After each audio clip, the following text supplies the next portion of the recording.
செயல் வீரர்கள், செயல் வீராங்கனைகள் ஆலோசனை கூட்டத்திற்கு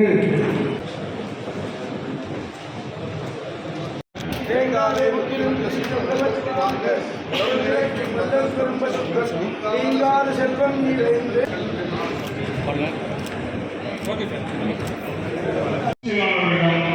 ரூபாய் 1,01,000 வழங்குகிறார்கள்.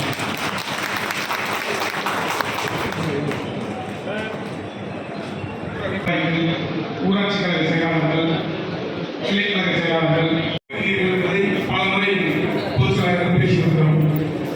நமது சிவகங்கை மாவட்டம் திருப்பத்தூர் சட்டமன்ற தொகுதியைச் சேர்ந்த அனைத்து நிர்வாகிகள் ஆலோசனை கூட்டம் இங்கே இப்பொழுது நடைபெற இருக்கின்றது. அதற்காகத்தான் நாங்கள் எல்லாம் வந்திருக்கோம். நீங்கள் எதுவும் கேட்கணுமா?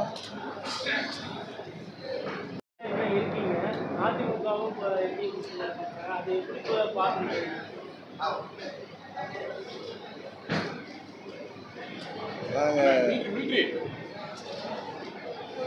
2024 பாராளுமன்ற தேர்தல் போல பிரதமர் மோடி அவர்கள் 3வது முறையாக பிரதமராக வேண்டும். அதுதான் நாட்டின் வளர்ச்சிக்கும் பாதுகாப்புக்கும் சிறந்ததாக இருக்க முடியும் என்பதற்காகவே அம்மா மக்கள் முன்னேற்ற கழகம் தேசிய ஜனநாயக கூட்டணியில் அங்கம் வகிக்க தொடங்கினோம். சட்டமன்ற பொதுத் தேர்தலில் இன்றைக்கு தமிழ்நாட்டை வாழ்த்தி வந்து கொண்டிருக்கின்ற இந்த மக்கள் விரோத திமுக ஆட்சியை முடிவுக்கு கொண்டு வர எங்களது கூட்டணி பலப்பட வேண்டும், கூட்டணியை பலப்படுத்த வேண்டும் என்ற நோக்கத்தோடு திமுகவை வீழ்த்த வேண்டும் என்று நினைக்கின்ற அனைத்து கட்சிகளும் எங்கள் கூட்டணிக்கு வர வேண்டும். எங்களது கூட்டணி தான் திமுகவுக்கு மாற்றான கூட்டணி என்கிற ரீதியாக நான் பல மாதங்களாக சொல்லி வருகிறேன். அதை தொடர்ந்து தான் இன்றைக்கு பல கட்சிகள் வந்து இணைந்து கொண்டிருக்கிறார்கள். இன்னும் சில கட்சிகள் திமுகவை முறியடிக்க வேண்டும் என்று நினைக்கிற கட்சிகள் எல்லாம் எங்கள் கூட்டணிக்கு வருகிறது. இது எங்கள் கூட்டணியை பலப்படுத்துகின்ற ஒரு நல்லது ஒரு நிகழ்வாகத்தான் நம்ம பார்க்கணும். மாணவர்கள் மட்டுமே தமிழ் பாடத்தில் அது கல்வி முறை இல்லை, பொதுவாகவே தாய்மொழி கல்வி என்பது அவசியம். கடந்த ஆண்டு கூட நான் ஒரு சர்வேயில் பார்த்தேன். மற்ற மாநிலங்களை கம்பேர் பண்ணுறப்ப தமிழ்நாட்டில் தாய்மொழி கல்விங்கிறது அதை படிப்பவர்களின் சதவீதம் கம்மியாக இருக்குது. இது கல்வி முறையை தாண்டி பெற்றோர்கள் தங்கள் குழந்தைகள் தங்கள் பிள்ளைகள் தாய்மொழியை படிக்க வேண்டும் என்கிற எண்ணத்தோடு அவர்களை தாய்மொழியை படிக்க ஊக்குவிக்க வேண்டும். இது அப்படி செய்தால்தான் நமது தமிழ் மொழியை அழியாமல் நம்மால் பாதுகாக்க முடியும். வன்முறையற்ற முறையில் தமிழ்நாடு இருக்கு சொல்லி சிஎம் சாதி சண்டை கோசத்தில் எதுவுமே இல்லை, வன்முறை இல்லாமல் இருக்கிற பாதுகாப்பு. கூலிப்படைகள் அங்கங்கே பெருகி 5000த்துக்கும் 10,000த்துக்கு யாருக்கு உயிரை வேண்டாலும் எடுக்கலாங்கிற அளவிற்கு தமிழ்நாடு இன்றைக்கு சட்டம் ஒழுங்கு சந்திச்சிருக்கிறது. இதுதான் உண்மை. எங்கே பார்த்தாலும் 3 வயது சிறுமியிலிருந்து வயது முதிர்ந்த மூதாட்டிகள் வரை இன்றைக்கு பாதுகாப்பற்ற சூழ்நிலையில் இருக்காங்க. கஞ்சா போன்ற போதைப் பொருட்கள், இன்னும் சொல்லப்போனால் போதை மாத்திரைகள், போதை சாக்லேட்லாம் பள்ளி மாணவர்களை கூட குறிவைத்து விற்கப்படுகிறது. இதையெல்லாம் தடுக்காத இந்த ஆட்சி சட்டம் ஒழுங்கு சந்திச்சிருக்கிறது. அனைத்து தரப்பு மக்களும், அது விவசாயிகளாக இருக்கட்டும், அரசு ஊழியர்கள், ஆசிரியர்கள், போக்குவரத்து தொழிலாளர்கள், மருத்துவர்கள், செவிலியர்கள், விசைத்தறி தொழிலாளர்கள், மாற்றுத்திறனாளிகள் வரை ரோட்டுக்கு வந்து போராடுகின்ற தங்கள் உரிமைக்காக. இன்னும் சொல்லப்போனால் திரு ஸ்டாலின் அவர்கள் 21 தேர்தல் அப்போ சொன்ன வாக்குறுதிகளை நிறைவேற்றுங்கள் என்று சொல்லி போராடுகின்ற சூழ்நிலை தான் தமிழ்நாட்டில் நிலவுது. அவருக்கும் அவர் குடும்பத்துக்கு வேண்டுமானால் தமிழ்நாடு அமைதி பூங்காவாக திகழலாம். ஆனால் மக்களுக்கு அப்படி இல்லை. தனியார் பள்ளி தான் சார் இப்போ ரிசல்ட் வந்து அதிகமாக இருக்குது, அரசு பள்ளி கொஞ்சம் கம்மியாக இருக்குது. தனியார் பள்ளி சதவீதம் 98% தேர்ச்சி பெற்றிருக்காங்க.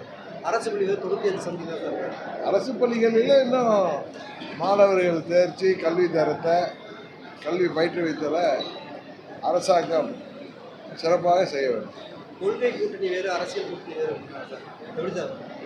ஆமாங்க, இப்போ திமுகவும் காங்கிரஸும் ஒரே கொள்கை உடையவர்களா, இல்லை காங்கிரஸும் கம்யூனிஸ்டும் கூட்டணியில் இருக்காங்களே, பக்கத்தில் இருக்கிற கேரளாவில் 2 பேரும் எதிர்த்து போட்டி போடுறாங்க. இன்னும் சொல்லப்போனால் திருமதி பிரியங்கா காந்தி நிற்கிறப்ப கம்யூனிஸ்ட் அங்கே கேண்டிடேட் எதிர்த்து நிற்கிறாங்க. அதனால் கொள்கைக்காக கூட்டணினா ஒரே கட்சியாக போயிடலாமே. அந்த காலகட்டத்தில் மக்கள் நலன் கருதி யாருடைய ஆட்சி இருக்கக்கூடாது என்பதற்காக தான் கூட்டணிகள் எப்பொழுதுமே உருவாகி வருகிறது. அதுதான் இன்றைக்கும் நாளைக்கும் அதான் நடக்கும். சட்டத்துறை அமைச்சர் ரகுபதி துறை வந்து மாற்றம் கடந்த ஆட்சி காலத்தில் வந்து அதிமுக தான் வந்து அமைச்சர்களை மாற்றுவாங்கன்னு சொல்லிட்டு இருந்த ஸ்டாலின் வந்து இது தொடர்ச்சியாக வந்து அமைச்சர்கள் மாற்றம் கொடுக்க முடியாது. அதாவது ஒரு நல்ல ஞாபகம் இருக்கும், 2016 தேர்தல் அப்போ திரு ஸ்டாலின் அவர்கள் கரூரில் போய்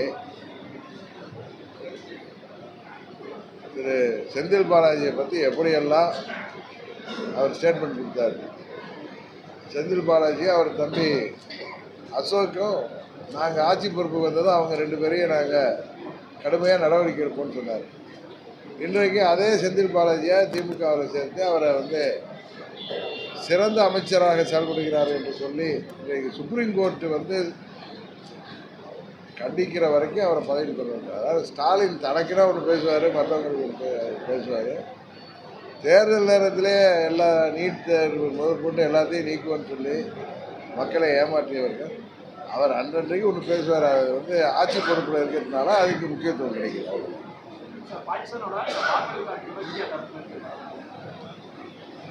இது பாகிஸ்தான் பல ஆண்டுகளாக இந்தியாவை துன்புறுத்தி வருகிறது. இந்தியாவின் பாதுகாப்புக்கு அச்சுறுத்தலாக விளங்கி வருகிறது.